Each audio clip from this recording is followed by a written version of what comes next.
કરી મંગલ કર્યો ગ્રંથ કરણ કોપા જાતે મિલે સમાજ સૌ પામે નિજ પદરામ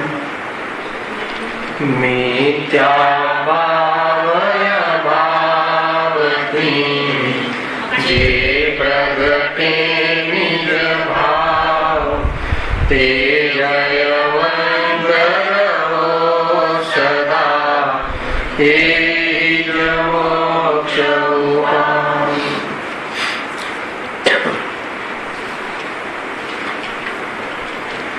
આ શ્રી મોક્ષ માર્ગ પ્રકાશક ગ્રંથ છે. બીજા અધિકાર ઉપર આપણે સ્વાધ્યાય ચાલી રહ્યો છે.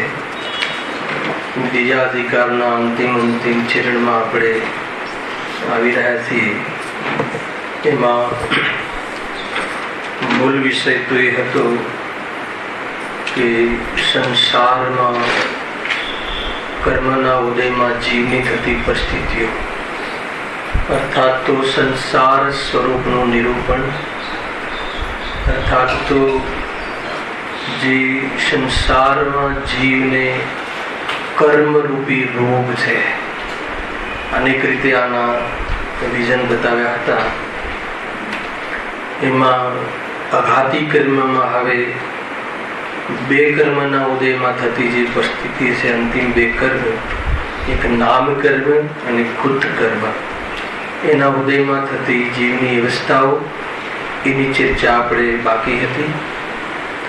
કુલ મળીને આની પાછળનું પ્રયોજન એ છે કે કર્મના ઉદયમાં જીવની જે સંસારમાં પરિસ્થિતિઓ થાય છે, અગર જો એને વ્યવસ્થિત રીતે જાણવામાં આવે તો વૈરાગ્ય ઉત્પન્ન થાય છે, વિરક્ત થવાના ભાવ આવે છે અને એનાથી નિવૃત્ત થઈ અને સ્વરૂપમાં જવાનો પુરુષાર્થ ઉઠે છે કે જેથી આવા કર્મના ઉદયમાં થતી પરિસ્થિતિઓથી બચી શકાય. એના પછી ત્રીજા અધિકારમાં એ પરિસ્થિતિમાં થતા દુઃખનું વર્ણન છે. એટલે ત્રીજો અધિકાર પણ બહુ જ વિશેષ અધિકાર છે. કુલ મળીને સંસારમાં જેને ભય લાગ્યો નથી એના માટે આ શૈલી બહુ જ ઉપયોગી છે. બહારમાં એવી કર્મના પુણ્ય કર્મના ઉદયમાં એટલી અનુકૂળતાઓ મળતી હોય છે કે અનુકૂળતામાં સુખાભાસ રૂપ થઈ અને જે સાચું સુખ છે પ્રાપ્ત કરવાનો પુરુષાર્થ આજે ખોઈ બેસે છે અને અંતમાં કંઈ હાથ લાગતું નથી અને આકુલિત બની અને ચાર ગતિમાં રખડે છે. આ જીવનો ઇતિહાસ છે. બરાબર રાજેશભાઈ? આ જ ઇતિહાસ છે ને. એટલા માટે અહીંયા પુડરમલજીની આ શૈલી રહી કે સર્વના અધિકારોમાં બતાવે છે કે તું દુઃખી છે, તું દુઃખને સુખ માનીને ભોગવે છે. આશ્ચર્ય છે. મૂળ વિજન સમજજો. દુઃખને સુખ માનીને ભોગવે છે એટલો મોટો આભાસ ચાલી રહ્યો છે. એનો પરિચય કરાવવા માટે બીજો અધિકાર ઘણો ઉપયોગી છે કે જો તે પૂર્વમાં કરેલા ભાવો, એને લઈને થતા કર્મો અને એના ઉદયમાં આવીને કેવી કેવી જાતિની અવસ્થાઓ થાય છે અને આ અવસ્થાઓમાં પણ હજુ તેને જાગૃત થવાનો ભાવ ન આવે તો નવા કર્મો બાંધી અને ફરીથી પાછો ફ્યુચરમાં દુઃખી થવાની વ્યવસ્થા કરે છે. એટલા માટે આ બધા અધિકારો કર્મની મુખ્યતાથી ચર્ચા કરવામાં આવી રહી છે. એમાં ગયા વ્યાખ્યાનમાં આયુ કર્મની ચર્ચા સમાપ્ત કરી હતી. એમાં અંતિમ જે 3 પંક્તિઓ છે બહુ જ સુંદર અને સરસ હતી, કંઈક પ્રેરણાદાયક હતી. એટલે થોડીક 3 જે પંક્તિ વાંચીને આપણે આગળ વધીશું. Page number 45. માટે શરીર સંબંધની અપેક્ષાએ જન્માદિક છે જીવ પોતે જન્માદિક રહિત નિત્ય જ છે. આ અહીંયાથી આપણે વિશે થોડોક છેડ્યો બી હતો, ચર્ચા આપણે કરી હતી. મૂળ શું, આયુ કર્મના નિમિત્તે જીવ ને આ દેહનું મિલન થાય છે, અને જેટલું આયુ કર્મ જ્યાં સુધી ઉદય રહે છે ત્યાં સુધી દેહ સાથેનું જીવન રહે છે, અને આયુ સમાપ્ત થઈ જતા, તે ભાવનું આયુ સમાપ્ત થઈ જતા શું થાય છે? દેહનો વિયોગ થાય છે અને નવા શરીરનો સંયોગ થાય છે. એ જ જે પરંપરા ચાલે છે, આજે સંતતિ રૂપ જે દેહનું મળવું અને નવા નાટક કરતા રહેવું અને ક્યારે પણ મુક્ત થવું નહીં, એવી જાતિની જે પ્રવૃત્તિ રહે છે, એની સંતતિ તૂટી શકે છે.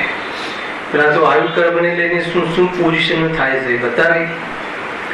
ખરેખર તો એમાં એ કહ્યું કે જે શરીરનું મળવું, શરીર આદિનો સંયોગ થવો, એને લોકમાં જન્મ કહે છે. કહ્યું ને, શરીર સંબંધની અપેક્ષાએ જન્માદિક છે. શું વાત કહી છે દિનેશભાઈ? શરીર સંબંધની અપેક્ષા, નવીન શરીરનો સંયોગ થવો એને જન્મ કહે છે. ભાવ પર્યંત રહેવું એને જીવન કહે છે, અને શરીરનો વિયોગ થવો એને મરણ કહે છે. આમ શરીર સંબંધની અપેક્ષાએ જન્માદિક કહ્યા. બરાબર છે? એ અપેક્ષાએ જન્માદિક કહ્યા એમ કહીને શું કહેવું છે? ખરેખર તો આગળ શું લખ્યું છે? ખરેખર તો જીવ પોતે જન્માદિક રહિત નિત્ય છે. વાત તો આ બતાવી છે. એ તો શરીરની અપેક્ષાએ કહેવાય છે, પરંતુ કોઈ નવો જીવ પેદા થયો, રચના કરી અને પછી નષ્ટ થઈ જતું હોય, એવું જીવનું જન્મ મરણથી રૂપ સ્વરૂપ નથી, એનાથી રહિત જ સ્વરૂપ છે. જન્માદિક થી રહિત નિત્ય જ છે. કેટલી શાંતિ થઈ જાય ભાઈ જો આ વાતની ખબર પડે. નિત્ય જ છે, કાયમ રહેવા વાળો છે. નિત્ય જ છે એટલું નહીં, અનંત ગુણ રૂપ નિત્ય છે, પોતાનું વૈભવ સહિત નિત્ય છે. એટલી બધી વાતો છે. હવે પાછું અલ્પ વિરામ છે. તો પણ મોહી જીવને ભૂત ભવિષ્યનો વિચાર નથી, તેથી પામેલ પર્યાય માત્ર જ પોતાનું અસ્તિત્વ માની પર્યાય સંબંધી કાર્યોમાં જ તત્પર રહ્યા કરે છે. આ મૂળ ભૂલ થઈ. આયુ કર્મમાં શું નાટક રચે છે? આ જન્માદિક રહિત નિત્ય જ છે. એ તો કોઈ અપેક્ષાએ લોક ભાષામાં એને, અર્થાત આગમ ભાષામાં એને કહ્યું કે એવી જન્મ થયો, શરીર રૂપી અવસ્થાનો જન્મ થયો, આત્માનો નહીં. શું કહ્યું? અસમાન જાતીય દ્રવ્ય પર્યાય રૂપ અવસ્થાનો ઉત્પાદ થયો, આત્માનો ઉત્પાદ નહીં. આ સમજવું. અને તે પર્યાયનો અંત થયો, આત્માનો નહીં.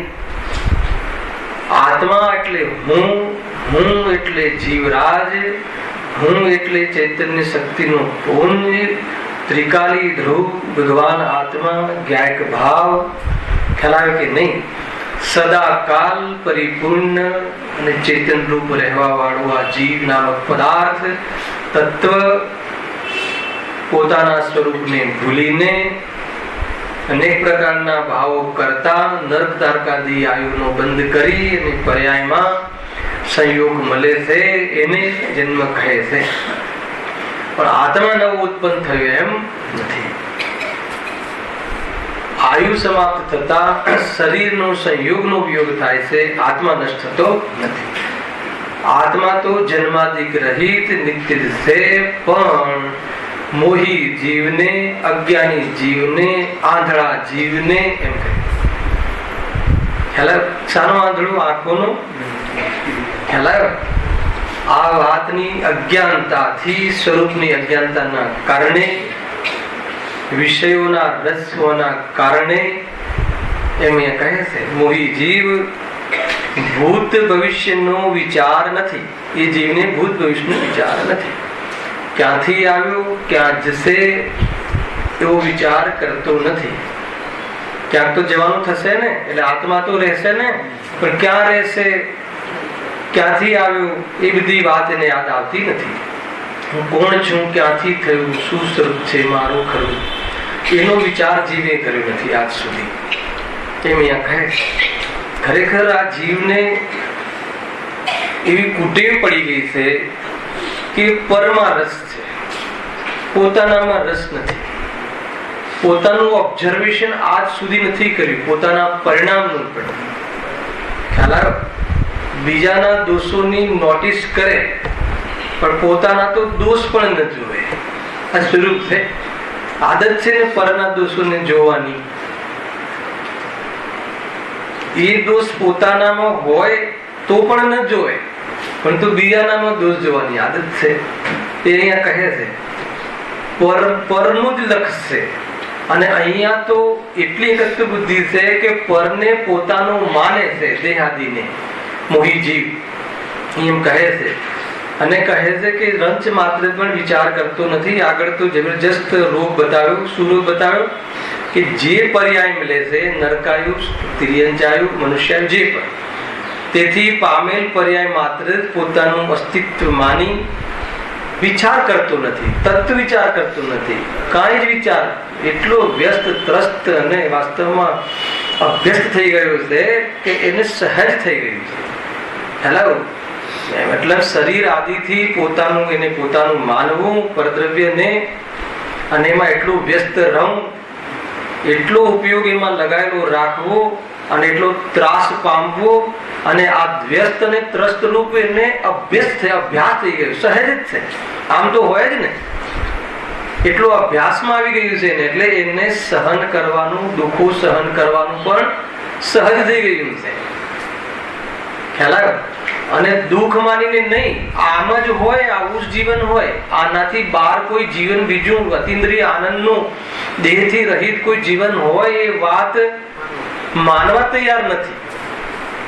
હેને, અમુક કાળ સુધી તો સાંભળવા મળી નહીં, સાંભળવા મળે પણ આ વાત એટલી અભ્યસ્ત થઈ ગઈ છે ઇન્દ્રિય ભોગોનું, એના જીવનનું, કે અતિન્દ્રિય, ઇન્દ્રિય રહિત કોઈ સુખ હોય, એના રહિત જીવન હોઈ શકે, દેહથી રહિત, અને એ બી સુંદર જીવન હોઈ શકે, અતિન્દ્રિય આનંદ વાળું, એવી જાતિનો એને વિચાર જ નથી આવતો. એટલો ટેવાઈ ગયો છે એમ. પછી સવારે ઉઠીને બ્રશ કરવું ને આ કરવું ને તે દેહની પૂરી સેવા કરવી, કમાવા જવું ને દેહ માટે બધી સાધન સામગ્રી માટે જવું, હે ને, અને પાપરૂપ પાપ કરવા પડે તો પાપ, એના માટે પુણ્ય કરવું પડે તો પુણ્ય. શાના માટે પુણ્ય કરે છે? દેહ માટે. દેહ માટે કે પોતાના માટે? દેહને પોતાનું માનીને એમ પોતાના માટે પ્રયાસ અભ્યસ્ત થઈ ગયો છે, ટેવાઈ ગયો છે.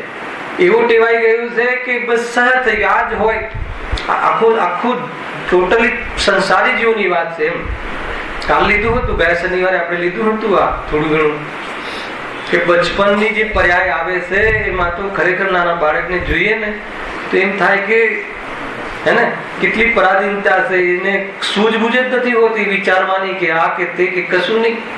થોડીક ઉંમર વધે એટલે બરાબર પેલી વિદ્યા પ્રાપ્ત કરે ભણવામાં, 25, 30, 35 વર્ષ. હવે તો એટલું બધું ભણવાનું થઈ ગયું ને, બધું એમટેક ને આ ને તેને, માસ્ટર્સ, એનું માસ્ટર્સ, એનું માસ્ટર્સ. 30-35 વર્ષ સુધી તો કુવિદ્યા, ગુરુદેવની ભાષામાં, હે ને, મતલબ કે જ્ઞાન ખરું પણ અને પરમાં મોડતું, પરને પોતાનું માની, પરમાંથી સુખ મળે છે માનીને પૂરા જ્ઞાનનું પરમાં સમર્પણ, એની જાણકારીમાં 35 વર્ષ લગાવી દે. ખ્યાલ આવે કે નહીં? એના પછી લગ્ન આદિ કરે, બાળકો થાય, એ જ પછી એના પછી એ જ રિહર્સલ, એ જ દુનિયા ચાલે છે. એમ એ છે પર્યાયમાં કાંઈ પણ વિચાર કરતો નથી. 3-4 પેઢીથી તો આપણે જોતા આવીએ છીએ, આપણા બાપ દાદાએ કર્યું, આપણે કરી રહ્યા છે, બાળકોને શીખવાડી રહ્યા છે કે બેટા આમ કરજે. અભ્યસ્ત થઈ ગયું છે. સવારે ઉઠીને મંદિર જશે એ તો થોડુંક આવી ગયું, અને પહેલા તો નહીં, આજ સવારે ઉઠીને આ જ કામ. સવારના પૂરમાં 5 વાગે મેળ મેળવી લેવો બરાબર. આજે પણ ચાલે છે, સવારે 5-5:30 મેળ મેળવવાની ચીઠી હોય ને ખોટી, 2 નંબરની એ સવારના પૂરમાં બરાબર ખતવી લેવી અને કરવું બરાબર જીવન એમાં એમ અહીંયા કહે છે જે પર્યાય પ્રાપ્ત થઈ હોય એમાં એવો તન્મય થઈ ગયું હોય છે, સહજ થઈ ગયું હોય. પાછું આ એને એવું ના લાગે કે આ કરવા લાયક નથી કે કશું નહીં, કે આમાં કઈ મળવાનું નથી, આમાં કઈ હાથ લાગવાનું નથી, આમાં કઈ મતલબ સુખ મળવાનું નથી. આ તો ઉપરથી કર્મ બંધ થઈ રહ્યા છે, રખડવાના પ્રોગ્રામ છે, દુઃખ મળવાના પ્રોગ્રામ છે, એવું લાગતું નથી એમ કહે છે. કેમ એમ કે એ પર્યાયને પોતાનું અસ્તિત્વ જ માનીને, આજ મારું અસ્તિત્વ છે, આજ મારું સ્વરૂપ છે એમ માનીને એમ કહે છે કે તે સંબંધી કાર્યોમાં જ તત્પર રહે છે. લખ્યું છે અંદર, એ સંબંધી કાર્યોમાં તત્પર રહે છે. એને નવડાવવું, ખવડાવવું, પીવડાવવું, એની ઇજ્જત, એની આમ તેમ યશ મળવું જોઈએ, સમાજમાં પહોંચાડવું જોઈએ, પૂછાવવું જોઈએ, આ છે તે છે. તો એમાં ને એમાં એનું જીવન બસ એ કાળ પૂરું થઈ જાય છે, એની મુદત પૂરી થઈ જાય છે. અને મુદત પૂરી થઈ જાય છે અને પછી ક્યાં જાય છે? હવે આવું જાતિનો અવસર ન મળે એવી જગ્યાએ મુદત વિતાવે છે. અરે જીવની દશા કેવી થતી હશે, વિચાર કરવા જેવું છે. તત્વ જ્ઞાન વગર કોઈ પણ સમસ્યાઓનું સમાધાન નથી ભાઈ. બાહ્યની સામગ્રી મળવાથી સમાધાન છે નહીં, અને તત્વ જ્ઞાન મેળવાથી સમાધાન છે. જો કાર્યોમાં તત્પર રહ્યા કરે છે એ પ્રમાણે આયુ કર્મ વડે પર્યાયની સ્થિતિ જાણવી. આ એની પરંપરા હે ને અવિરત ધારા પ્રમાણે આયુ સમાપ્ત થઈ જાય એટલે બધું સમાપ્ત થઈ જાય. સંસાર સમાપ્ત થઈ જાય કે આત્મા સમાપ્ત થઈ જાય? આયુ સમાપ્ત થઈ જાય તો શું થાય છે? બેમાંથી એક તો થતું હશે ને. સંસાર સમાપ્ત થઈ જાય ભરતભાઈ કે આત્મા સમાપ્ત થઈ જાય? હે, બંને રહેશે. ખ્યાલ આવ્યો કે નહીં? આત્મા તો નષ્ટ થતો નથી, એ વરદાન છે. આયુ સમાપ્ત થઈ જતા અવસર સમાપ્ત થઈ જાય છે. ખ્યાલ આવ્યો? પરંતુ બીજું વસ્ત્ર ધારણ કરે છે. આગળ લીટી હતી ને, નવીન વસ્ત્ર ધારણ કરતું જાય છે. તો એ જે પરંપરા છે એની બ્રેક ક્યારે લાગશે? વાત એ છે. ખ્યાલ આવ્યો? પરંપરા તૂટશે ક્યારે? અનાદિની જે ધારા છે એને અનંત જ્ઞાનીઓએ એ ધારાને ઉલ્લંઘન કરી અને પોતાના માર્ગમાં આવીને સ્વરૂપમાં સમાઈ ગયા. એવું નથી કે કોઈ થઈ શકતું નથી. ખ્યાલ આવ્યો? આ સંસારની ધારા છે, દુઃખી થવાની અવિરત ધારા છે અને તૂટી શકે છે. એ મેં કહેવું છે. કુલ મળીને વાત એ છે કે આયુ કર્મના ઉદયમાં કેવું કેવું બનતું હોય છે કે આયુ કર્મ બાંધીને આવ્યો અને એમ લાગે છે કે બસ હું તો આવી ગયો, હવે પેદા થઈ ગયો, આજ મારું સ્વરૂપ છે.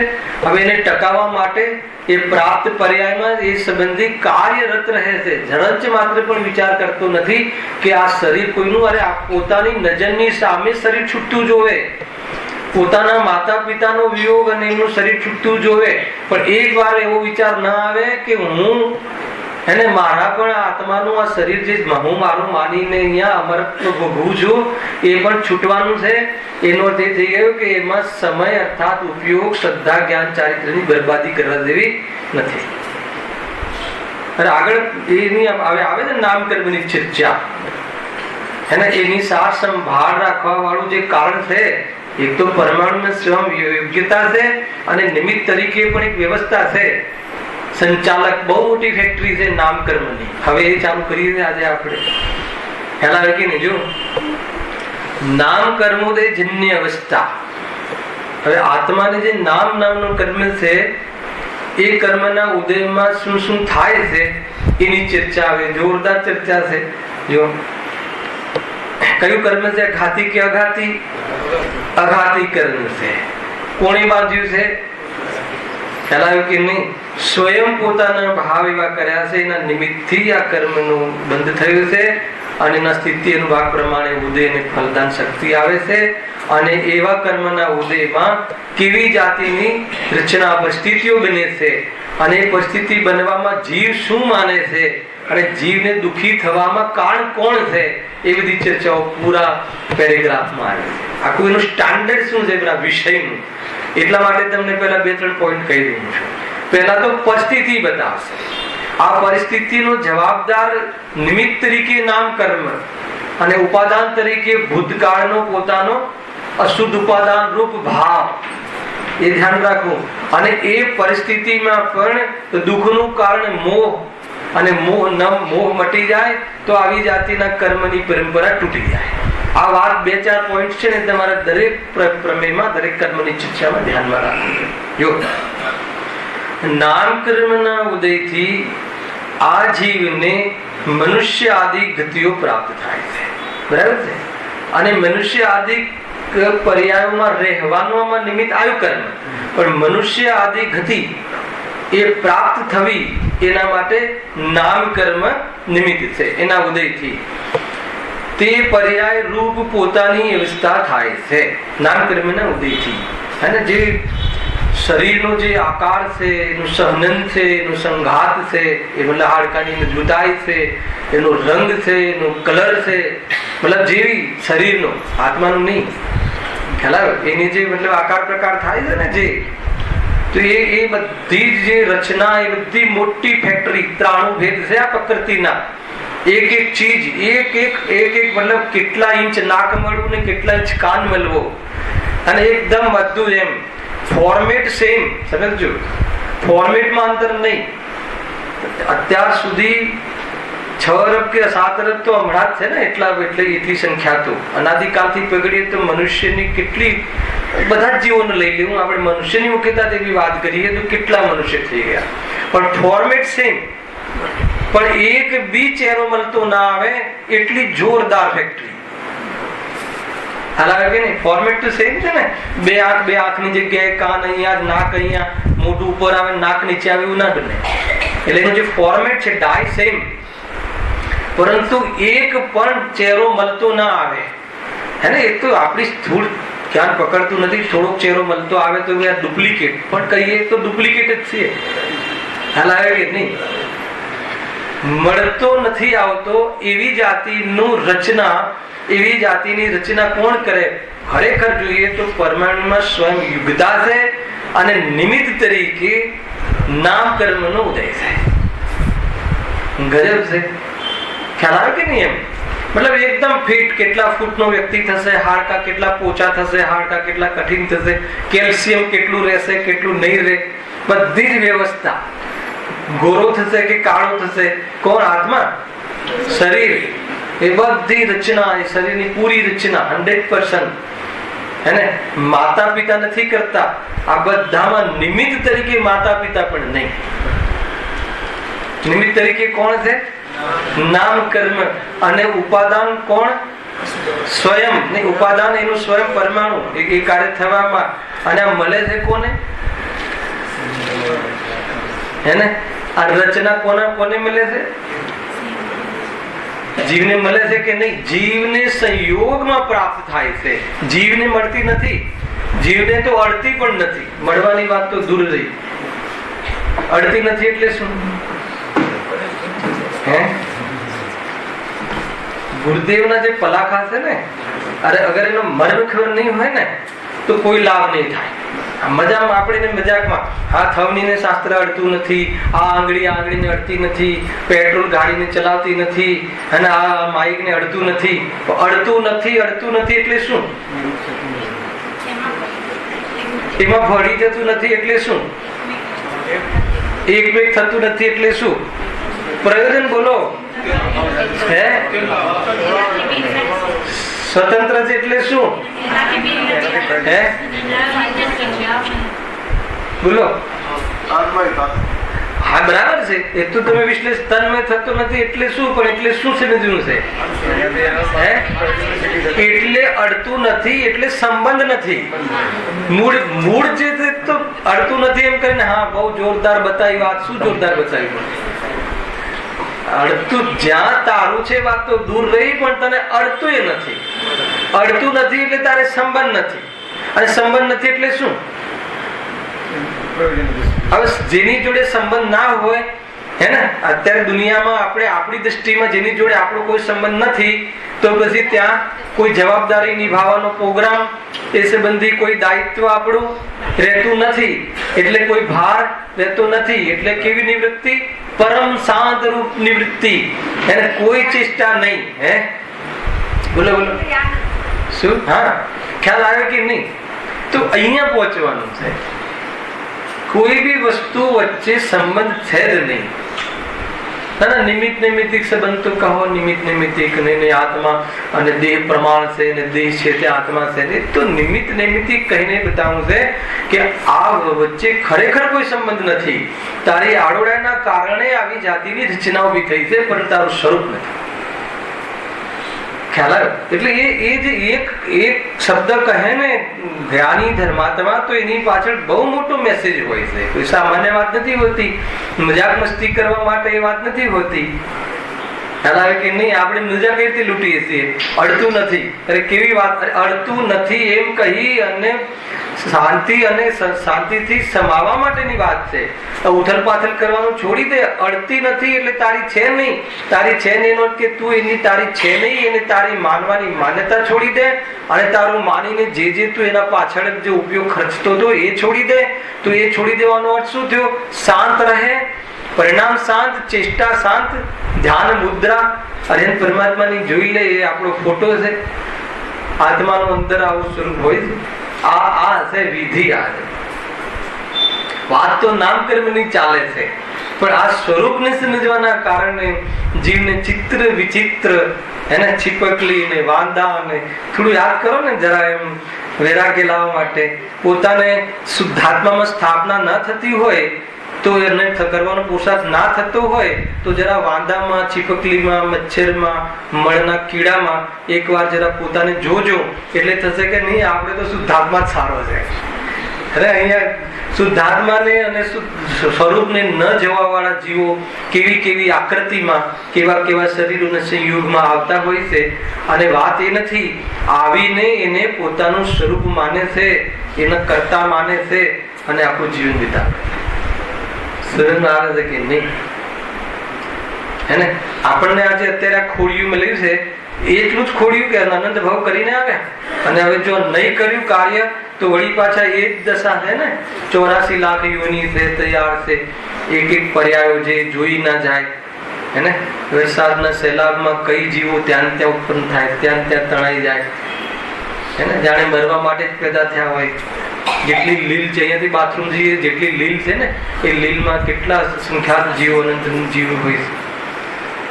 આપણી દેહાશક્તિના કારણે એના પર ચાલીને જઈએ છીએ. મુનિરાજો પગ ન દે.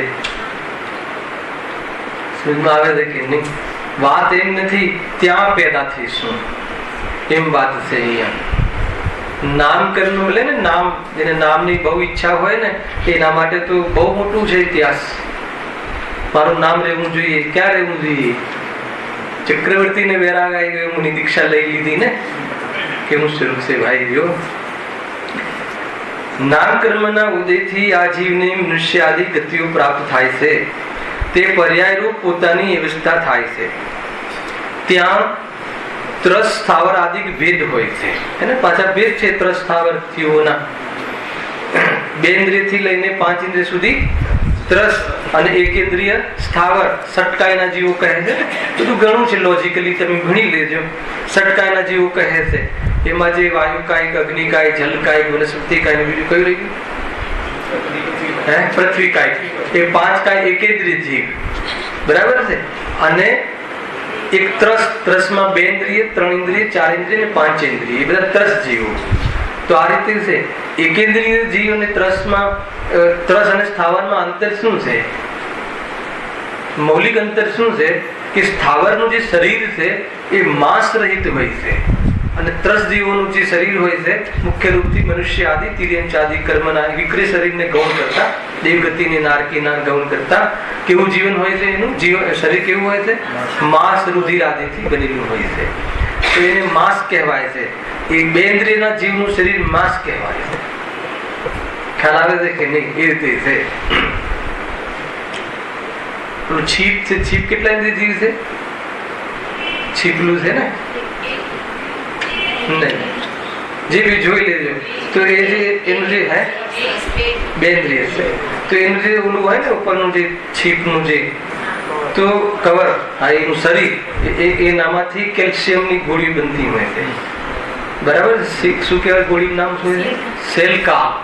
જે સેલ હોય ને એનું બનતું હોય છે, અને એમાંથી એ શરીરને પ્રાપ્ત કરવાની જે પદ્ધતિ છે ને, એ બહુ ડેન્જર છે. એના માટે હવે કઈ એટલું રાહ તો જોઈએ નહીં મનુષ્ય કે આટલા જરા શરીરનો ત્યાગ કરે અને પછી એનું શરીર લઈ લઉં એ બધું છે નહીં. એટલે જીવતા લઈ લે અને એને એવી પદ્ધતિથી એમાંથી જીવ બહાર કાઢવામાં આવે છે અને જીવનું પણ શાક બનાવીને ખાવાવાળા જીવનું છે. અને એ જે શરીર છે એ શરીરની પછી આ કેલ્શિયમનું શરીર બને, કેલ્શિયમની ગોળીઓ બને છે. પણ અહીંયા કહે છે કે એ શરીરના હાડકાની જે મજબૂતાઈ હે ને, એનું જે સહનન સંઘાત, એની ચીકણાઈ જે પણ જે છે એનું નામકર્મના નિમિત્ત ખ્યાલ આવે કે નહીં? ગજબ છે. તીર્થંકરોના જે જીવો હોય છે, દંશ માત્ર ક્ષત્રિયના જીવો હોય છે, અને માની લો કે એમનું ભોજન જે હોય છે શુદ્ધ સાત્વિક હોય છે, દેવગતિના દેવો એરેન્જ કરે છે, માંસ આદિની તો પ્રશ્ન જ નથી આવતો. પરંતુ કેવું બલ ને કેવું સહનન હોય છે. વૃષભ નારદ સહનન જે હોય છે ને એ વ્રજ એટલું, મતલબ કે 63 સલાકા પુરુષોનું શરીર એ પવન પુત્ર હનુમાન એ બાળક એ વિમાનમાંથી પડે છે તો ત્યાં ચિંતા થાય છે કે બાળકના ટુકડા થઈ ગયા હશે. નીચે આવીને જોયે છે તો એટલી મોટી શીલાના ટુકડા થઈ ગયા હોય છે. અને એવી જાતિના તો શરીર હોય છે. કયું કેલ્શિયમની ગોળીઓ ખાધી? ખ્યાલ આવે કે નહીં? કઈ કેલ્શિયમની ગોળીઓ ખાધી? ત્યાં ચરણાનો યોગ સુધરી જાય, આચરણ સુધરી જાય, પરિણામ સુધરી જાય, પોત સુધરી જાય. અને માત્ર પ્રથમાનુયોગની વાર્તાઓ સાંભળવા માત્રથી અને એમાં અધ્યાત્મ શોધી લે, દ્રવ્યાનો યોગ એમાં એને મેળ કરી લે તો કહે છે કે એને શરીર જ ના મળે. એ તો વાસ્તવમાં ચેતન શરીર પૂરેપૂરું પ્રગટ થઈ જાય છે. શરીર સિદ્ધ ભગવાન. આત્મા તો આત્મા છે ભાઈ, આત્મા તો ધ્યાય પ્રભુ છે, આત્મા તો પ્રભુ છે. હું તો પ્રભુ સ્વરૂપ છું, પ્રભુતા મારું શક્તિ છે. આ વિચારવા જેવું છે. શરીર આદિના પાછળ જે આપણે લોકો આસક્ત થઈને જે પડ્યા છીએ, અમુક લાસ્ટ હદ તકના પાપ કરી નાખી છે અને એટલી પાપમાં સ્વરૂપની અનુભૂતિના વિચાર આવવા અસંભવ છે. મોટામાં મોટું નુકસાન તો એ છે, નરકાદી મળવું એ તો ચિલ્લર છે. શું કે સાઈડમાં નરકાદી મળવું એ તો ચિલ્લર છે. મૂળ તો સ્વરૂપની પ્રાપ્તિ થવાના અવસર મિટી જવા અને એ સંબંધી એની યોગ્યતા ન બનવી એટલું મોટું નુકસાન થઈ જાય. માથે પાપ ચડે, તીવ્ર કષાયો ચડે ચીનુભાઈ, અને એને કહીએ તું આત્મા છે તો સાંભળવા તૈયાર થાય? અરે આત્મા તો દૂરની વાત, મા બાપ સંબંધી વિવેક ભૂલી જાય છે, ગાળો આપવા લાગે છે તીવ્ર કષાયોમાં. તો હું આત્મા છું એ વાત એને સાંભળવી સમજવી, એવી જાતિના આહાર ને એવી જાતિની વિકૃતિ વાળા પરિણામો વાળો જીવ ક્યાંથી મેળ પડવાનો છે? અને આ તો થોડીક વાત આવી ગઈ એટલે કહું છું, સમજવા જેવી વાત છે ભાઈ, બહુ વિચાર કરવા જેવું છે. ત્રસ સ્થાવર આદિક વેદ હોય છે તથા ત્યાં એકેન્દ્રિય આદિક જાતિને ધારણ કરે છે. કઈ જાતિ? હરિજન જાતિ. એ જાતિઓ છે હે ને, એકેન્દ્રિય, બેન્દ્રિય, ત્રણેન્દ્રિય, ચારેન્દ્રિય, પાંચેન્દ્રિય જાતિ છે. હવે જાતિનું વિશ્લેષણ આપે. જો એ જાતિ કર્મના ઉદયને અને મતિ જ્ઞાનાવરણના ક્ષયક્ષમને નિમિત્ત નૈમિતિકપણું જાણવું. આ વાક્યનું કથન, અરે આ કથનનો કોઈ ભાવ ખ્યાલમાં આવે છે? શું કહે છે? એ જાતિ કર્મના ઉદયને અને મતિ જ્ઞાનાવરણના ક્ષયક્ષમને નિમિત્ત નૈમિતિકપણું જાણવું. જેવો ક્ષયક્ષમ હોય તેવી જાતિ પામે. ખરેખર ટોડરમલજીનું જે વિશ્લેષણ છે લાજવાબ છે. એટલા સિદ્ધાંતોથી ભરેલું હોય છે ને. શું કહ્યું? જેટલો ક્ષયક્ષમ હોય એ પ્રકારે જાતિ જાણવી. આમાં કઈ વાતો છે? માની લો કે અધ્યાત્મ અપેક્ષાએ જીવમાં બે જાતિ છે. કઈ જાતિ બતાવો? અધ્યાત્મ અપેક્ષા. એમાં બી આધાર ક્ષયક્ષમનો લઈ શકાય. બતાવો ભાઈ રાકેશભાઈ. અધ્યાત્મ અપેક્ષાએ બે જાતિના જીવો હોય છે. અધ્યાત્મ અપેક્ષા સંગની ક્યાં? જ્ઞાની ને અજ્ઞાની બે જાતિ. ખ્યાલ આવ્યો કે નહીં? એક મિથ્યા દ્રષ્ટિ ને એક સામ્યક દ્રષ્ટિ. બે જાતિ રહી. એ જાતિ મુખ્ય છે. અધ્યાત્મ દ્રષ્ટિ તો બે પ્રકારના જીવો પડે છે. એક અજ્ઞાની નો વૃંદ પડે, જ્ઞાની નો. એ રીતે બે જાતિના જીવો છે અધ્યાત્મ અપેક્ષા. અને એમાં પણ અર્થાત તો સમ્યક જ્ઞાની ને મિથ્યા જ્ઞાની, જ્ઞાનના આધાર ઉપર ખોટા જ્ઞાન વાળા જીવો, અયથાર્થ જ્ઞાન વાળા જીવો અને યથાર્થ જ્ઞાન વાળા જીવો, એમ બે પ્રકારના જીવો હોય છે. બરાબર છે. હવે એમાં આપણે ક્યાં આવીએ છીએ એ જોઈ લેવાનું. એ પોતપોતાનો સબ્જેક્ટ છે. પછી બીજી કઈ રીતે ક્ષયક્ષમના આધાર પર જીવ જાતિના ભેદ સમજવા. હવે સામાન્ય ક્ષયક્ષમ, સામાન્ય ક્ષયક્ષમ ક્યાંની વાત છે? આ સંસારની વાત છે. સંસારમાં ક્ષયક્ષમના આધારે પેલા શું લખ્યું? એકેન્દ્રિય આદિ જાતિ છે. હવે એકેન્દ્રિય આદિ જાતિને પ્રાપ્ત થવામાં કયું કર્મ નિમિત્ત છે? નામ કર્મ. આને એક ઇન્દ્રિયની ફેસિલિટી આપો, આ જીવને બે ઇન્દ્રિયની ફેસિલિટી આપો, આ જીવને ત્રણ ઇન્દ્રિયની ફેસિલિટી આપો, આ જીવને પંચેન્દ્રિયની ફેસિલિટી આપો, મનની બી ફેસિલિટી આપો, આપો પણ પાછી એક કાન ડેમેજ કરીને આપો. આ બધી વ્યવસ્થા સમજમાં આવે છે કે નહીં? આનું સંચાલન કરનાર કોણ? નામકર્મ. સમજમાં આવે છે કે નહીં? આ બધું એની વ્યવસ્થા બનાવવાની જે કાર્ય છે એના નિમિત્તમાં નામકર્મ છે. અને નામકર્મ કોણે બાંધ્યું? સ્વયમે. એટલે આ ફળ કોના કારણે થયું છે? સ્વયંના કારણે. જો આ કોના કારણે મળ્યું છે એમ સમજવું હોય, કોઈના પર આરોપ થી બચવું હોય, કોઈને આરોપ કોઈ નિમિત્ત અર્થાત તો બાહ્ય પદાર્થની દ્રષ્ટિ છોડવી હોય તો મારા કરાયા કર્મથી આ મળ્યું છે. મેં જેવા ભાવ કર્યા છે તો આવી જાતિની મને એપ્રોચ વ્યવસ્થા ઉભી થઈ છે, બીજાના કારણે નહીં. ખ્યાલ? એટલે તમે બહારથી નિરાંત અનુભવ કરો, બીજાની જોડે રાગ દ્વેષના કાર્યક્રમ સમાપ્ત થઈ જાય. પછી આ જે મળ્યું છે એ કોની રચના છે? એ નામ કર્મ તો નિમિત્ત સ્વયં પરમાણુની એવી રચના છે, મારી રચના નથી. એટલે એની જોડે સંબંધ સિદ્ધ નહીં કરો તો નવા બંધ નહીં થાય. અને એ વખતના બંધમાં રસ નહીં રહે તો શું થઈ જશે? સાત્વિક તાત્વિક શાંતિ, સાચી શાંતિ પ્રાપ્ત થઈ જશે. આ સિવાય બીજો ત્રીજો ચોથો પાંચમો કોઈ ઉપાય છે નહીં. એ સમજી લેવા જેવું છે રાજેશભાઈ. તત્વ જ્ઞાન સિવાય કોઈ બચાઈ નહીં શકે આ દુનિયામાં. ગમે એટલા મતલબ કે તારા જે પણ તું ગમે એટલા તું 100 ઇન્દ્રિયોનો એપ્રોચ કર, જે પણ કર, પણ એક તારું પરમાણુ અહીંયાથી અહીંયા કરવા માટે સમર્થ નથી. અને તારા ઘરની એક દીવાલ સરખી કરી આપે એવી જાતની બહારમાં વ્યવસ્થા નથી. ખ્યાલમાં આવે છે કે નહીં? પરંતુ જે સ્થિતિ રહે 100 કરોડ જવાની કે 100 કરોડ આવવાની, બંને સ્થિતિમાં સ્થિર રહી શકે એવું તત્વ જ્ઞાન છે. કેમ કે ધનનો આત્માનો ભાવ છે, જ્ઞાનનો આત્માનો સદભાવ છે, સદાકાળ રહેવા વાળો ચૈતન્ય સ્વરૂપ હું છું. એવી પરિણતિ ખીલી જાય તો બહારની પરિસ્થિતિમાં વિચલિત થતું નથી. આ રીતે ચૈતન્ય શક્તિનો કોઈ જવાબ જુદો છે, ચૈતન્ય શક્તિનો જવાબ જુદો છે. બરાબર જીતુભાઈ? કોઈ વાત જુદી છે ભાઈ. વાત એટલી છે કે જાગવાની જરૂર છે. એટલે સમજો ભાઈ, આ તો નામ કર્મ નામની ફેક્ટરી ચાલે છે. આપણે તો અહંકાર કરીએ છીએ, હે ને? એક સેન્ટીમીટર નું માપ, એક સેન્ટીમીટર નું માપ, અને એ બધું કેલ્ક્યુલેશન વાઇઝ.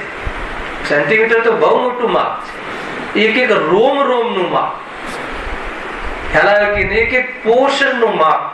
એ બધું આ મેનેજમેન્ટ બધું નામકર્મના હાથમાં છે. અને મેં સ્લિમ બોડી કરીને મેં આમ કર્યું ને મેં આમ કર્યું, એ બધી વાત ખોટી છે. અહીંયા તો એનાથી આગળ વાત કરે છે કે નામકર્મના ઉદયમાં એના તથા ત્યાં એકેન્દ્રિયાદિ જાતિને ધારણ કરે છે. એ જાતિ કર્મના એ નામ કર્મનો એક ભેદ છે, જાતિ કર્મ એક ભેદ છે, ગતિ કર્મ એક ભેદ છે. પેલા તો ગતિ, હે ને? પછી જાતિ. બેમાં ભેદ ખ્યાલ આવે કે નહીં? ગતિ અને જાતિ ખ્યાલ આવે? ગતિ કેટલી છે? 4. અને જાતિ કેટલી છે? 5. ગજબ છે. ગતિ 4, જાતિ 5. એકેન્દ્રિય આદિ થી લઈ અને અસંગની પંચેન્દ્રિયની જે જાતિ છે એ કઈ ગતિના જીવો છે? બતાવો થોડું. એકેન્દ્રિય થી લઈ અને અસંગની પંચેન્દ્રિય જાતિના જીવો કઈ ગતિના જીવો છે? તિર્યંજ ગતિના જીવો છે. ખ્યાલ આવે કે નહીં? અને પંચેન્દ્રિય જાતિ કઈ કઈ ગતિમાં હોય? પંચેન્દ્રિય ગતિ, પંચેન્દ્રિય જાતિ 4 ગતિઓમાં. અને એકેન્દ્રિય થી લઈને અસંગની પંચેન્દ્રિયની જાતિ માત્ર તિર્યંજ ગતિમાં. સમજમાં આવ્યું? આ બધું વિશ્લેષણ છે. હવે એકેન્દ્રીય જે જાતિ છે શું થઈ? બોલો બોલો, ભૂલ છે કઈ? હા તો કહ્યું ને, સંઘની પંચેન્દ્રિયની જે જાતિ, સંઘની પંચેન્દ્રિય જાતિ છે એ ચારે ગતિમાં હોય છે, પણ માત્ર પંચેન્દ્રિય નહીં, સંઘની પંચેન્દ્રિયની જે જાતિ છે એ ચારે ગતિમાં હોય છે. અને એકેન્દ્રિય થી લઈને અસંગની પંચેન્દ્રિય જેવી જે જાતિ છે એ માત્ર તિર્યક ગતિમાં. બરાબર છે? બરાબર છે કે ભૂલ છે કઈ? હા હોય તો કહેજો, સુધાર લેશું. બરાબર છે? વાત એમ છે કે એકેન્દ્રિય જે જાતિને ધારણ કરે છે એને આગળ જો એનો મર્મ આપ્યો. એ જાતિ ક્રમના ઉદયને અને મતિ જ્ઞાના વર્ણના ક્ષપશમને નિમિત્ત નૈમિતિક પૂર્ણ જાણવું. એનો શું અર્થ અને એનાથી શું સમજવું? આ જે વસ્તુ છે ને હું હંમેશા લઉં છું, બહુ વખત લઉં છું. બતાવો, કોઈ એક જણ બતાવો, એમ લાગે કે નહીં આગળના ક્લાસ વાંધો નહીં, બરાબર યાદ છે નીતિનભાઈ? એ જાતિ કર્મના ઉદયને એટલે એકેન્દ્રિય આદિના ઉદયને અને મતિ જ્ઞાનના વર્ણના ક્ષપશમને નિમિત્ત નૈમિતિક પૂર્ણ જાણવું. એકેન્દ્રિય જીવ એટલે શું? આનો મારો પ્રશ્ન એ છે. અથવા છોડો એકેન્દ્રિયને, સંઘની પંચેન્દ્રિય જીવ છો કે નહીં તમે? કઈ જાતિ છે તમારી? જૈન જાતિ છે કે અજૈન જાતિ છે? અહીં એ જાતિમાં લીધું જ નથી. જાતિમાં કોઈ જગ્યાએ જૈન અજૈન છે જ નહીં. જૈન અજૈન તો લોક વ્યવહારમાં થયેલી જાતિઓ છે, અને લોકો જૈનમાં જન્મીને જૈન કહે છે. અહીંયા જ્ઞાનીઓ કહે છે કે જે ઇન્દ્રિયને જીતે એને અમે જૈન કહીએ છીએ. જાતિમાં બહુ અંતર છે. હાલાકી નહીં, અહીંયા કહે છે કે તું જૈન વાણીઓ થયો તો તારી જાગીર છે જૈન ધર્મ, એમ નહીં. એક દેડકો પણ અગર ઇન્દ્રિયને જીતે છે દ્રષ્ટિથી તો અમે એને જૈન કહીએ છીએ. હાલાકી એ બહુ અધ્યાત્મ એંગલ છે. જાતિ ભેદ કરે, વર્ણ ભેદ કરે, કર્મ ભેદ કરે, હે ને? ગાયક પાસે પહોંચવાના વચ્ચે એટલા બધા એને આડ નાખી છે કે ગાયક પાસે પહોંચવામાં એને કેટલો સમય લાગે. આ તો સમજે તો અંતર્વૃત્તમાં જાય, પણ એટલી બધી અંદરમાં દ્રષ્ટિ ખોટી કરી છે કે નહીં સમજાય રહ્યું છે. બહુ સિમ્પલ છે, કે બહુ ભારે વિષય નથી. હવે તો સરળ વિષય આવી ગયો નામકર્મમાં. તો એ રીતે છે. શું વાત હતી કે તમે સંઘની પંચેન્દ્રિય જીવ છો. એ જાતિ કોના કારણે મળી? નામ કર્મના નિમિત્તથી મળી, નિમિત્ત તરીકે. અને એ પ્રમાણેનું રચના કોના કારણે થઈ? પરમાણુના સ્વયં ઉપાદાનના કારણે થઈ. પણ એ બંનેનું મળવું, નિમિત્ત નૈમિતિક પણ થવું, એ તમારા નામકર્મના ઉદયમાં તમારો એનો સંબંધ થયો. ખ્યાલ આવ્યો? અને આવા કેમ, અનુકૂળ કેમ અને પ્રતિકૂળ કેમ? હે ને?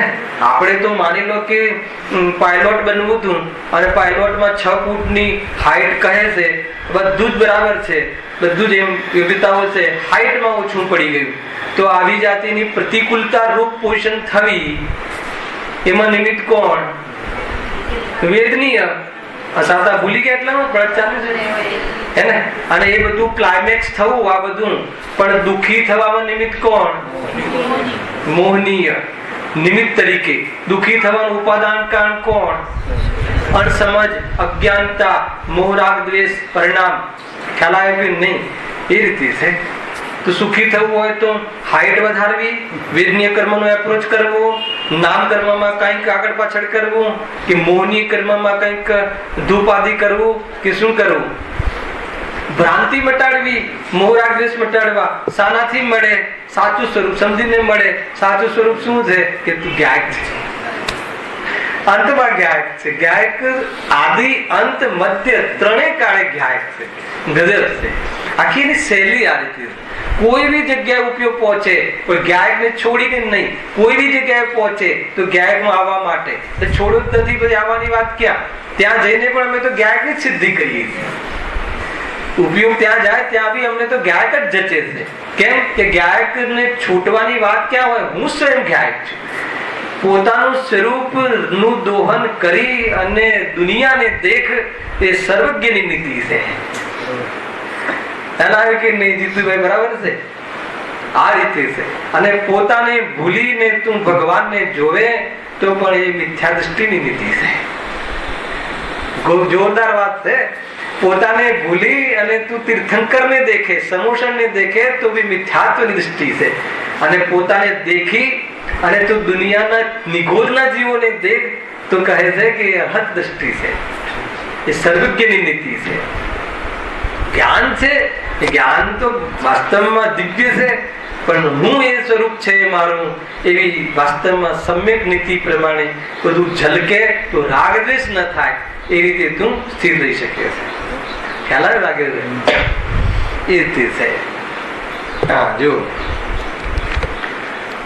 શું પ્રશ્ન પૂછ્યો હતો નીતિનભાઈ? પ્રશ્ન તમને પૂછ્યો હતો, સંઘની પંચેન્દ્રિય જીવ છો એ જાતિ જે મિલી છે એનું શું મિનિંગ અહીંયા લખ્યું છે? સામાન્ય જવાબ આપ્યો છે, જેવો ક્ષયક્ષમ હોય તેવી જાતિ પામે.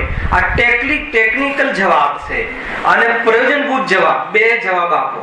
ટેકનિકલ જવાબ તો અહીંયા છે, એનો મને મન સમજાવો, મને ખ્યાલ નથી એટલે, અને એનું પ્રયોજન સમજાવો કેમ કે મારે શીખવું છે એટલે. એટલું તો કરો, હું થોડી વ્યાખ્યાનકાર છું. આપણે તો બધા સ્વાધ્યાયી છીએ, હું તો ખાલી વાંચું છું, બતાવો નહીં, સમજાવવા છે કે મારે બોલવું પડશે. નીતિનભાઈ બતાવ. જો અમે એમ લખ્યું છે ને, અમે હવે આ પદ્ધતિ ચાલુ કરી છે મલાડમાં કે હવે એકલા બોલ નથી કરવું, હવે બધા બોલો. બરાબર જીતુભાઈ? તો બધા જવાબ આપો તો ખ્યાલ આવે. અમે રજીસ્ટરથી પૂછીએ છીએ લાઈનથી, તમે બોલો તમે બોલો તમે બોલો. તો એ બધા આગળ આવી એટલા સરસ મલાડના મુમુક્ષુ છે કે આગળ આવીને બેસે કે મને પૂછો. બરાબર રાકેશભાઈ? બતાવો. કેમ કે તમારું ઇન્વોલ્વમેન્ટ નહીં થાય તો બસ હું તો અહીંયાથી બોલીને જતો રહીશ, કઈ લાભ નહીં થાય.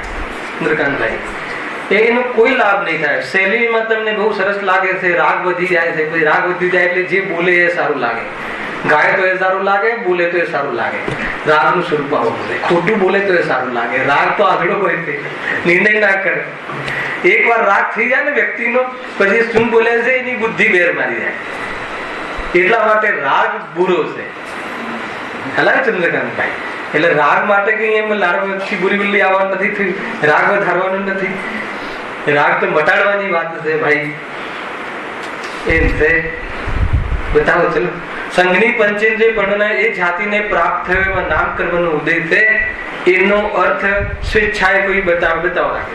સંઘની પંચેન્દ્રિય પાંચ ઇન્દ્રિય સંબંધી જ્ઞાનનો વિકાસ. હા, એટલું કે મને આ રીતે પ્રયોજન સાથે બોલો.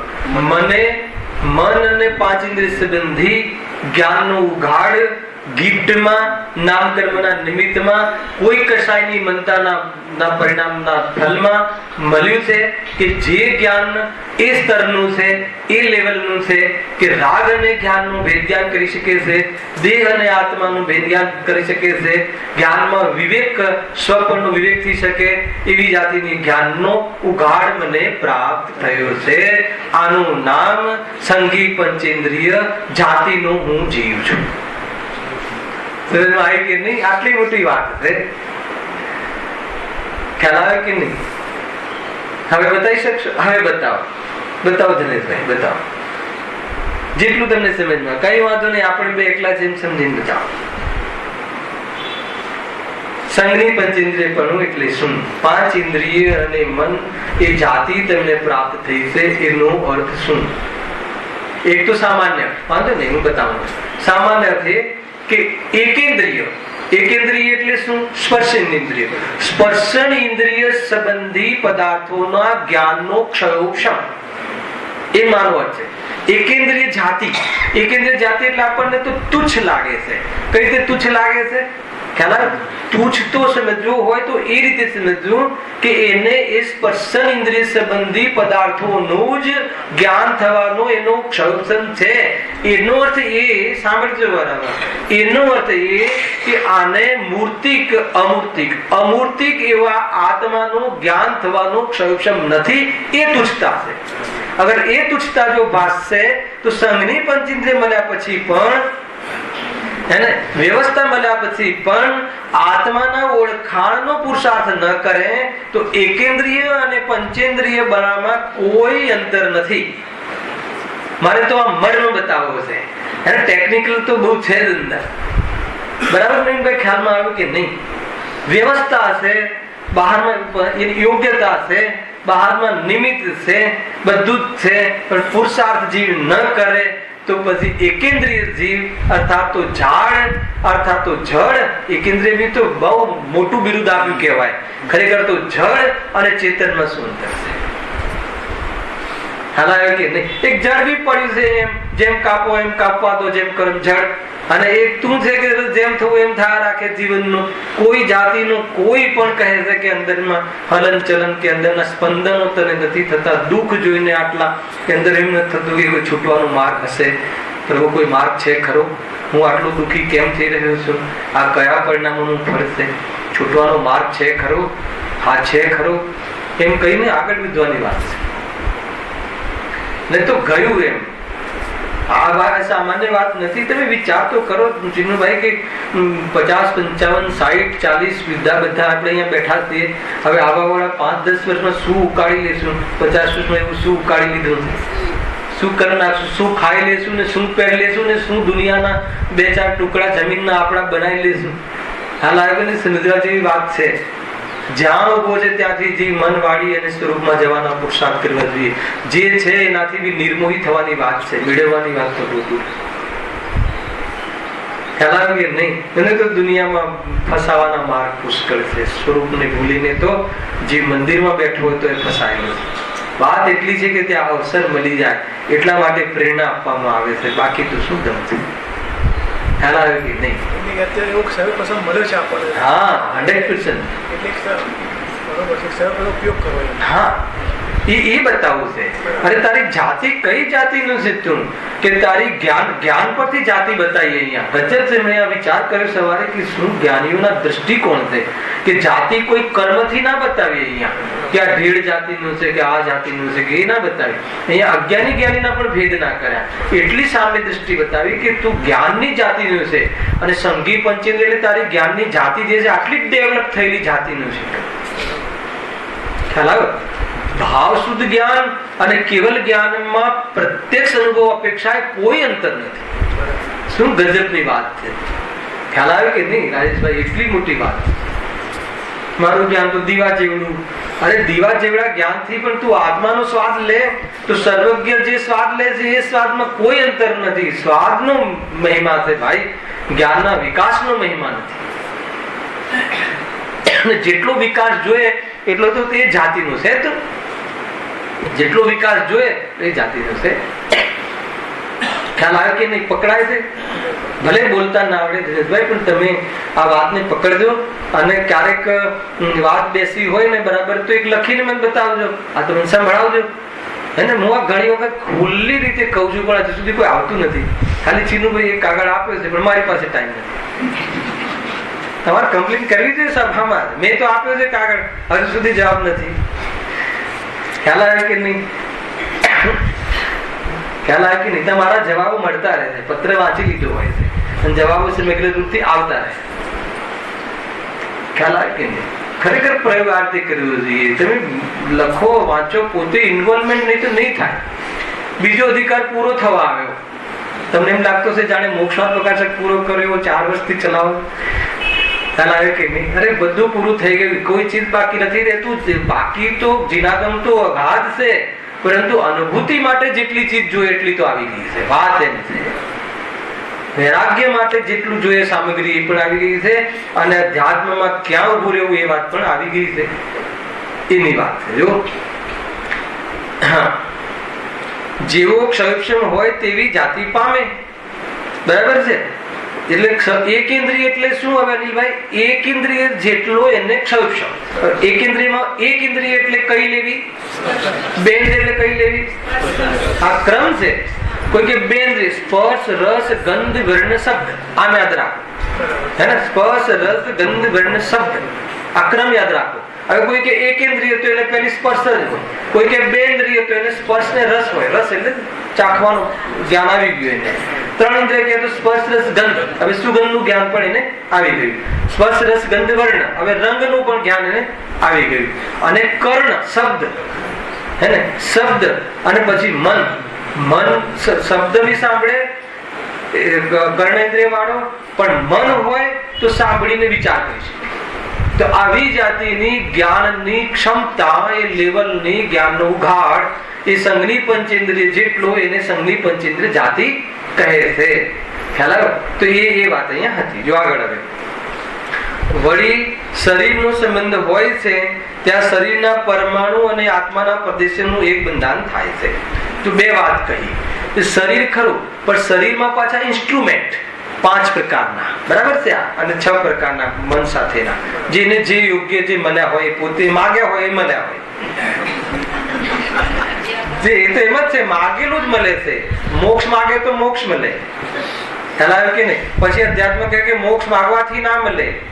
તરત મોક્ષની ભાવના કરવી, મોક્ષ માટેની તત્પરતા થવી, તો પુરુષાર્થ કરે તો પુરુષાર્થમાં શું કરે?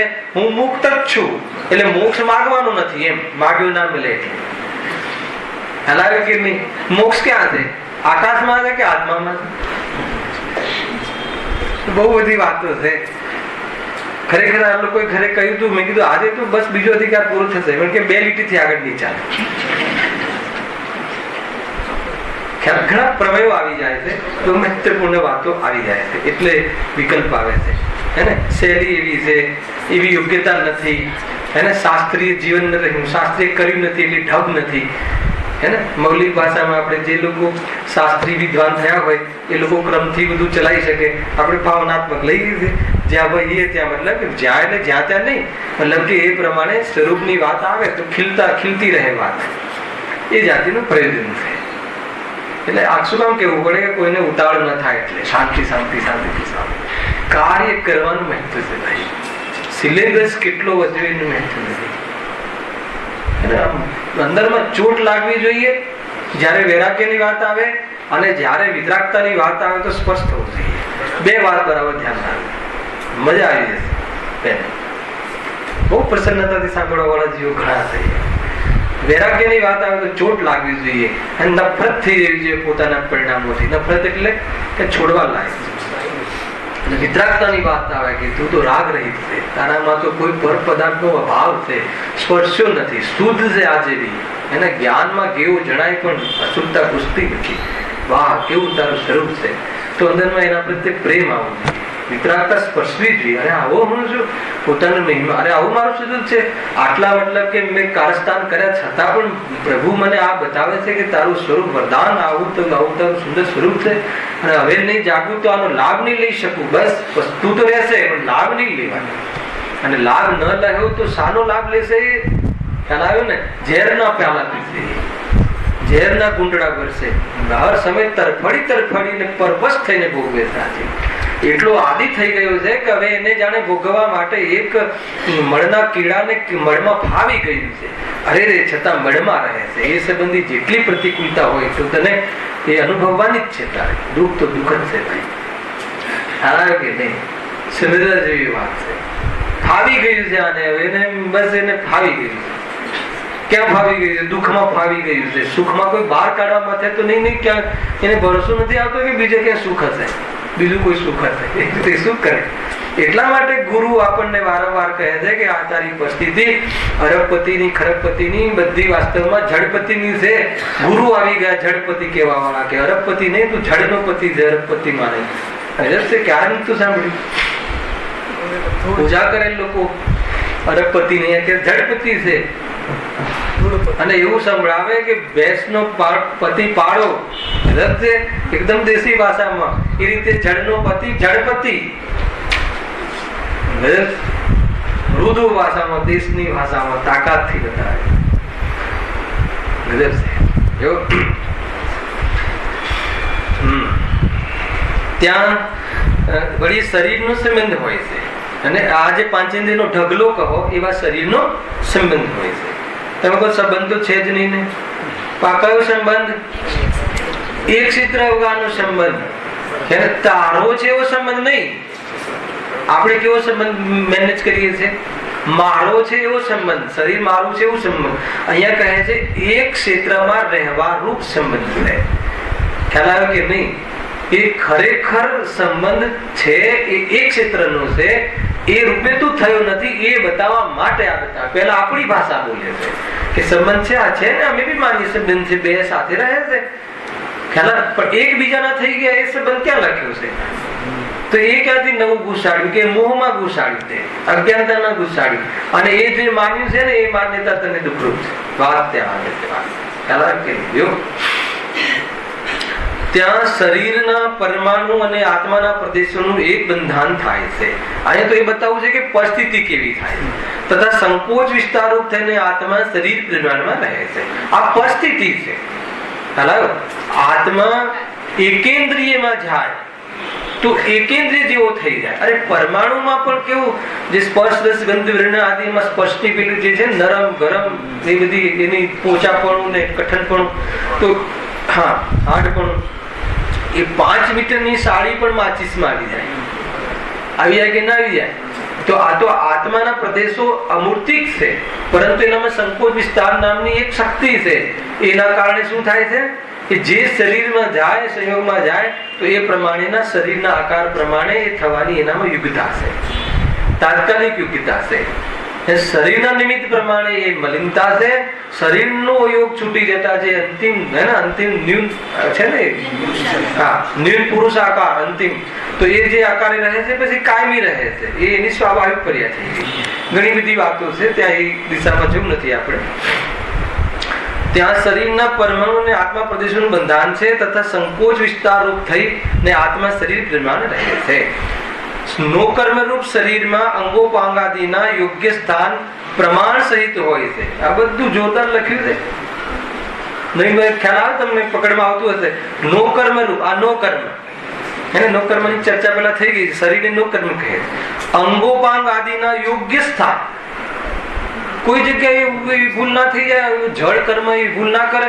નાકની જગ્યાએ કાન લગાવી દે ને કાનની જગ્યાએ નાક લગાવી દે કે ન બને. એ એટલું જોરદાર એની પાસે નિમિત્ત નિમિત્તિક હોય. યોગ્ય સ્થાન.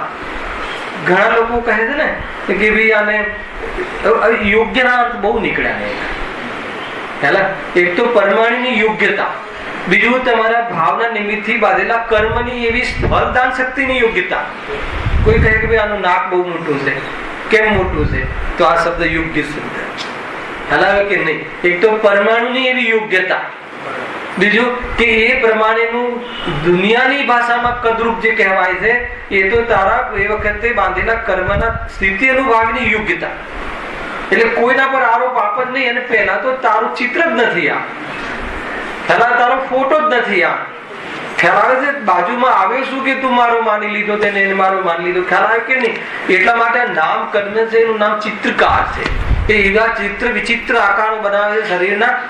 વિચાર કરો, મોરનું ઈંડું જુઓ અને એમાંથી જે એના પીંછાના કલર ને એની કલા કરતો મોરનું શરીર જુઓ. આ બધી રચના કોણ કરે? કયો? બ્રહ્મા, વિષ્ણુ, મહેશ. કોણ? સર્વ એ નામ કર્મ છે. એકમાત્ર નામ કર્મનું નિમિત્ત બન્યું છે અને પરમાણુની યોગ્યતા છે. અને એની સાથે મેચઅપ થવું, એ કર્મના ઉદયમાં થવા વાળી સ્થિતિ એ બને છે. એના બાજુમાં આવવું અને માની લેવું પોતાનું એ મૌન્ય કર્મ. અને એ વાસ્તવમાં જો જાગૃત થઈ જાય તો આ બધું જેમ છે એમ રહે, પણ પોતે ચૈતન્ય સ્વરૂપ છે, એની કલા ખીલી જાય. આ સ્વરૂપ ધ્યાનમાં રાખવા જેવું છે. હવેની જે ચર્ચા છે નેક્સ્ટ શનિવારે, કાલને કાલે પ્રવચન નથી થયું. નેક્સ્ટ શનિવારે પાછું આપણે કન્ટિન્યુ કરીશું. સ્વરૂપી